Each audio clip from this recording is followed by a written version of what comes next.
I, 22M, just walked in on my girlfriend, 21F, of 7 years, doing it with my roommate, 22M.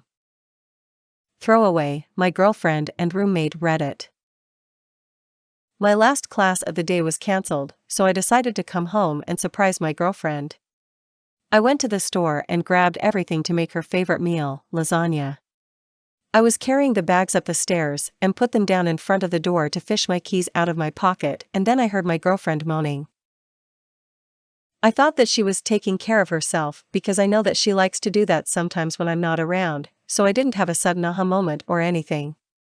I walked in and there were her and my roommate on the couch. I opened the door and kind of just froze when I saw it. She looked up at me and he turned around and saw it was me, and I just saw red. As much as I wanted to, I didn't kick his butt. I just dropped the bags and walked away. As I was getting into my car, they both came running out and yelling at me to stop, but I just floored it and got out of there as quickly as I could. I called my best friend and talked to him about it. He offered to come kick his butt. I told him no. I didn't want him to get in trouble from it. I even had the engagement ring that I planned to use to propose to her this summer when we went on vacation. It's in my safe that I keep in the closet, so I know that she doesn't know about it. But I plan to spend the rest of my life with her. Why didn't I see this coming? My last class was supposed to start at 12, but since it was cancelled, I was home by 12:30. So it's been 4+ hours. My phone has been blowing up from both of them. I haven't looked at any of the messages or answered any of the calls. I called my bank and made sure that she wasn't on any of my accounts for anything. I'm going to go back later tonight and pack up all of her stuff and drop it off at her place tomorrow. Then I'll probably take a bag of clothes to my friend's house and stay there until school ends, 3 weeks. What do I do next? Update. First, I want to thank each and every one of you who have given me advice, offered me an ear to rant/yell to, or offered me a shoulder to cry on. After my first edit, many of you messaged me and asked me not to drink / that I was better than that / that this wasn't the thing to do. I sincerely appreciate that. My friend and his sister took me out to dinner to try to get my mind off of everything. At first, I wasn't really up to going, but I figured that it would be better to try to focus my mind on something different. My friends called up a couple of my other friends, and the 6 of us went out to dinner. At first, I wasn't really into it. I was kind of down, but my friends did anything and everything that they could to cheer me up. I can honestly say that I love my friends and everything that they've done for me. My best friend's sister, Emily, went through all the messages on my phone from the both of them and deleted anything that didn't need to be on there. She texted both of them from my phone telling them that it was her that was texting, and told her that a friend would be by at a certain time to pick up my stuff tomorrow, and she told him that I would be by tomorrow to grab some things and that I was going to try to get out of the lease by talking to my landlord. I want you all to know that I've read through each and every one of these comments, and that I've read through every message that's been sent to me on here. I plan on replying to a couple tonight or tomorrow. I'm really tired, but wanted to let you all know how much you've helped me. Finally, to the people that have been in the same position as I'm currently in, or to those that have been in a situation even relatively similar, I have a couple things. First, none of what your XSO did says anything about you. It tells what kind of person they are. Your reactions tell the kind of person that you are. Secondly, all of you are much stronger than you realize. Many of you have given me such amazing advice, and you know exactly where I'm coming from. Talking about it isn't always the easiest, and many of you did to try to help an internet stranger, so thank you. Finally, many of you have much greater things to look forward to. Like one of old teachers said, it's like moving on to the next book in the sequence. Yeah, you may have to wait a little bit for the author to release it, but it's worth the wait. Also, to the kind individual that gave me gold, thank you. I plan on donating $5 tomorrow to a charity because of you. For anybody else that would like to, pick your favorite charity and donate, or just do something nice for somebody else, it can have a huge impact on their life. Edit. I'm at my best friend's house. Him and his sister have been super awesome to me. Their doorbell rang about 5 minutes ago. It was her. His sister pissed her out. I wanted to go yell at her, but I started drinking Fireball instead. It's going to be a long couple weeks until school gets out. Update. First, I want to thank everybody for the help and many kind words that were sent my way. Seriously, thank you. I'll start with what happened afterwards, and work my way up to today, and that's the only reason that I'm making an update only a week later. Emily, my best friend's sister, texted both of them informing that I'd be coming by to get stuff. Emily would be going to my XSO's. I went with my best friend, Trevor, and Emily to get some stuff from my apartment. My roommate wasn't there, but he left me a note saying that he's sorry, and attempting to explain the situation. I threw it away, after reading it, grabbed some stuff and loaded it into my car. I drove back to their house while the two of them then went to my ex's apartment to grab my stuff. My ex was there, and at first, she wouldn't let them in. She yelled at them to go away through the door, and after about 15 minutes of them sitting there, she eventually opened up and let them in to collect my things. They grabbed my PS4, movies, cookware, clothes and some random other things. She cried the whole time and asked them if they would tell me that she's sorry, it was a one-time thing, I would do anything to change it. They didn't say a word, although she was crying into an older hoodie of mine, so they left that there. I'm not too torn up about that. I told a few select friends what happened, and asked if they would watch the doors to my classroom when I had classes as I didn't want to cause a scene. Nothing on Wednesday, but she stood outside one of my teaching classes on Thursday. I went in through a different door, and thankfully she didn't see me. Friday is the day that really upsets me.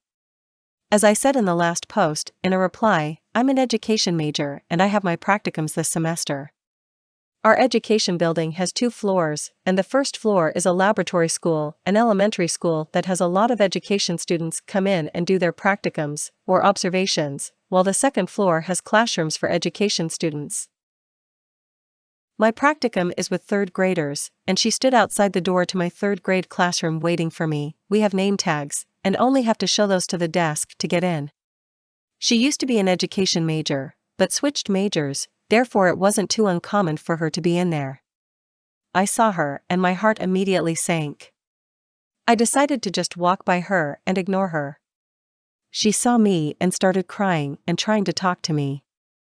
I didn't say a word, but just walked into the classroom. My cooperating teacher asked her to leave, but all my students that were there had already seen it. They started bombarding me with questions, but I just stuck with, it's nothing important right now.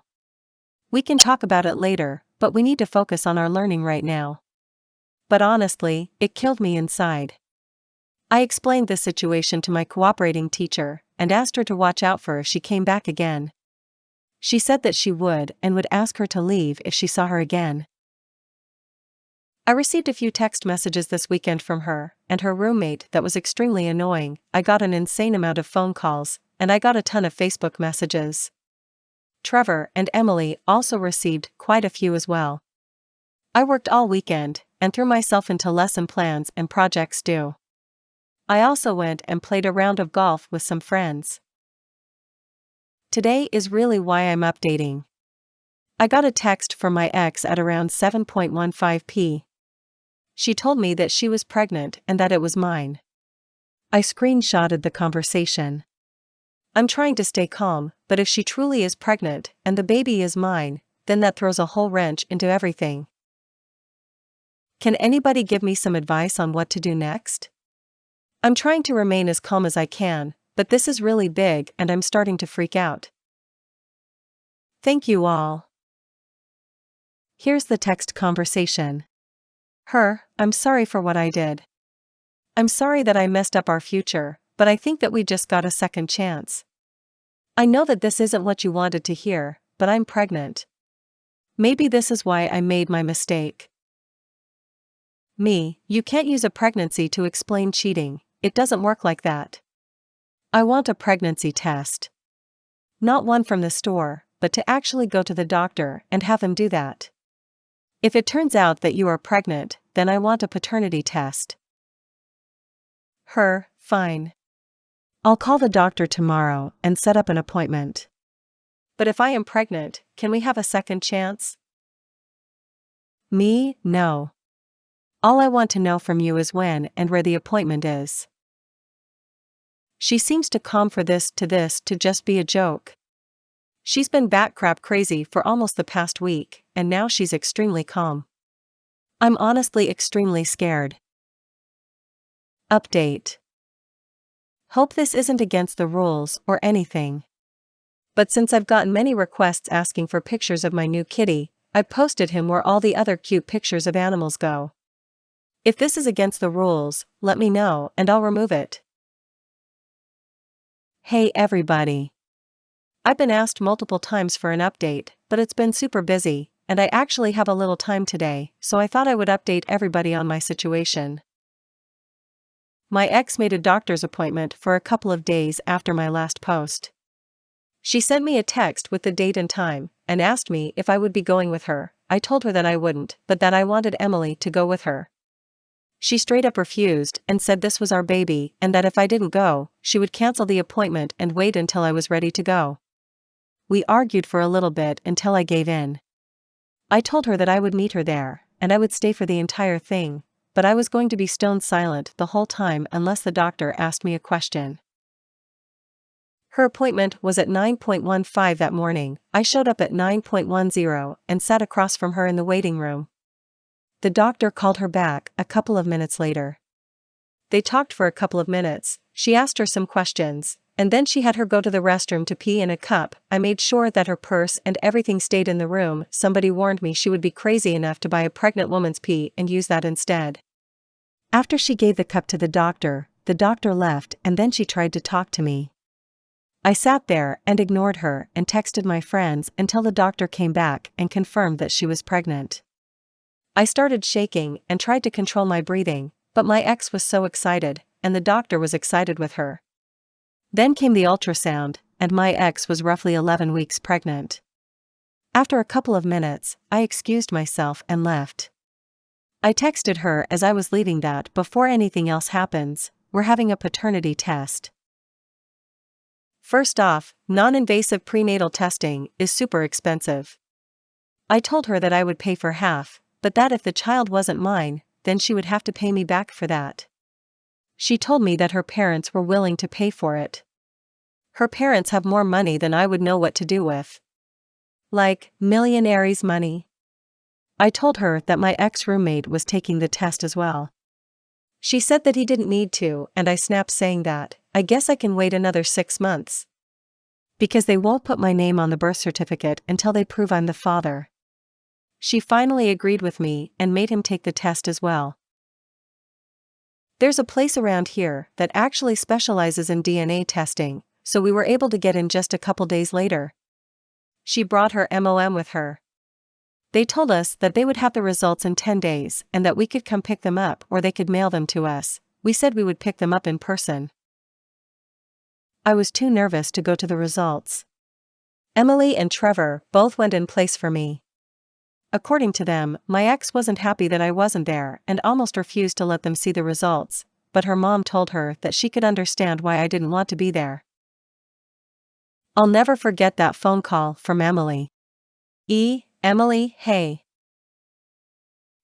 Me well. You're not the dad. You should have seen the look on your ex-roommate's face though. He's the dad, I didn't make this clear. Sorry. At this point I squealed like a little girl. My ex attempted to text me later and I just ignored all of them. Both of her parents did text me though saying that they wish me well with teaching. That really meant a lot to me. As for other things in my personal life, I've gotten a new apartment over by Trevor and Emily. My ex doesn't know where I live at the moment, her number is blocked, she's blocked on Facebook, and everything else that I could think of to block her on. I've joined a summer baseball league and I play for that 2 times a week. I'm volunteering in the preschool classrooms on campus in the mornings. My job is giving me more hours requested.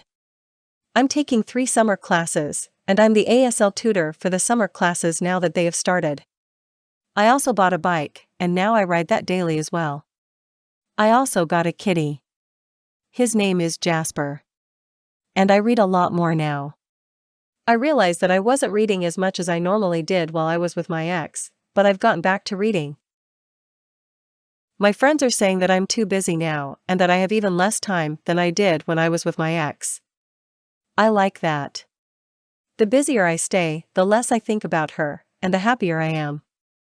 There's a week between the summer classes that I'm tutoring this summer, and Trevor, Emily's best friend, and I are going on a 5-day hiking/camping trip. I want to say thank you for everybody that helped me through this. The support that you've all given me has really helped me. There are still the people that are saying this isn't true, but I'm receiving a lot more positive support than negative. No, Emily and I are not going to date. For the many people that have asked, I'm sorry to disappoint you and say that we're not. I don't see her in a romantic way, and I plan on staying single for a while. I'll be finishing up my BS in elementary education this upcoming school year, and then I still need to decide whether to continue schooling and pursue my MS in deaf education and deaf studies, or whether I should start teaching. I'm sorry, I had to take the link down of Jasper. I was reminded that you are not allowed to post links. Update. I don't know what flair to use, so I'm using infidelity. I'm not updating a previous story. If you need background, please read my last posts about this. This is a new problem. I moved closer to home, about an hour away, so that I could help my parents. My dad is sick, and because I got a job. I teach first grade. I came home from school one day and saw a letter taped to my door. Not in my mailbox, but taped to the door, so I took it inside and read it. It was from my ex. It included a long 4-page letter giving me reasons why I should take her back, and why we are great together. There were also multiple pictures of the baby who is not mine. First, I have no idea how she figured out where I live. Second, she moved closer to here hoping that I would take her back. I asked Trevor and Emily, and they said that her place was now up for rent, so she's not there anymore. The post office won't just tape stuff to your door, so she had to have done it. She has called my school twice, pretending to be a parent of a child in my class. Once, I got called to the office to take the call. The second time, the secretary asked her to stop calling the school, after I informed her and the principal of the situation. I gave both of them a picture of her so that they won't buzz her in. I live in a house, and not an apartment building or anything, so there's not really much I can do. I can let my landlord know about it, but he's not often over here, so he wouldn't know if she's here. My other neighbors work during the day, so I don't think they would notice if she was here. I do plan on letting them know just in case though, since one of them does have a spare key to my house. I informed my parents of what's going on, but they said that she hasn't been by their house, so that's a relief. My 2 best friends don't live here to help, so that stinks. Plus, most of the friends that I've made are other teachers at the school, and I don't want to burden them with this, especially since I'm new. I'm very close to getting a restraining order, but I don't know how to go about it, or how to get her served with one since I don't know exactly where she is. I'm afraid that she's going to drive by the school and try to come up to me while I'm outside at recess, or attempt to add parents of the kids that I teach on Facebook. I don't want this to destroy my career, so I'm completely stumped on what to do. I have no idea how she knew where I moved to, or anything. I haven't heard from her in months, so I thought that all was going well, and then this happens. The girl that I'm talking to is furious, not with me, and wants to help, but she doesn't know how. Plus, I would prefer for them never to meet. Is there any advice on what I should do? I, 34M, found texts that show my wife, 33F, cheated on me. I and my wife Melissa have been married for 8 years. We have a house, 2 cars, and a dog together. No kids. Everything seemed great. That was until 2 weeks ago. 2 weeks ago, as I'm sitting down ready to go to bed, my wife receives a text. She went to the neighbor's house to get something, so I look over to see what it says. It's from some dude named Andrew, and he texted her, "When are you coming over?" I become suspicious, because my wife never said anything about going out tonight. So I ask her, and she says she's going out for drinks with some friends. I don't say anything about the texts. I eventually forget about it, until last night. She gets another text from Andrew, and this time I begin to read through their conversation. That night he asked her when she was coming over? Yeah, they ducked that night. And judging from the texts, they ducked more than once. I feel like crap right now. It seemed like our marriage was great, now this. Ironically, we have an infidelity clause she requested on our prenup because she was cheated on before. I'm beginning to look for a lawyer. I won't confront her with any of this until the lawyer sets out everything. Hell, I might not even confront her about it. Just hit her with the papers, then bounce. But this is eating away at me inside. I haven't told anybody about this. I want to, but people can't keep secrets. Any advice would be appreciated. Update: so I met with the lawyer and I really like him. He's expensive, but he has a crap ton of experience. I'm going to skip the meetings with the other two and just hire him. In terms of hiring a PI, he said he normally doesn't recommend it due to the cost, but considering I have a prenup in place and she loses the house if proof of cheating is rock solid, and the fact I can afford one pretty easily, he says I should go for it. Heading home now and beginning a search for one. Update number 2, sorry y'all, forgot to update last night. Came home tired as duck. So yeah, nothing really happened last night. Came home, ate, then headed off to bed. She told me about her day at work, as I pretended to care. She didn't try to initiate sex, so that was good. I'll be going on a fishing trip with one of my buddies this weekend. I need to get my mind off of things. Still looking for a good PI too. Update.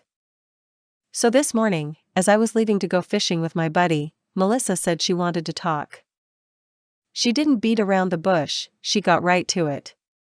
She said that she has been unhappy in our marriage for months and feels like it can only get worse from here. She then said that she felt like a divorce was on the horizon for us, and that it would be best for both of us. At this point I lose it. I tell her, why didn't you ask me for a divorce before you started ducking Andrew? At this point she becomes a deer in the headlights. She stammers for a couple of seconds, then starts bawling her eyes out.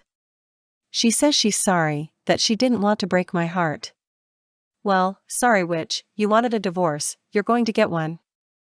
Literally minutes after she said she wanted a divorce, she contradicts herself by saying we should try to work things out, and that we should head to counseling. I tell her that she has to have all her crap out of the house by Sunday afternoon when I return. Or else I throw your crap onto the street. I've already secured my valuables, so she can't damage anything of mine. So yeah, that's about it. She thought she could just get away with cheating and request a divorce. Nope. Update. So I called my lawyer. Turns out, I can't actually kick her out of the house, uneasy face. I texted Melissa she can stay, but also told her not to talk to me. When I told her to get out, I was speaking in the heat of the moment.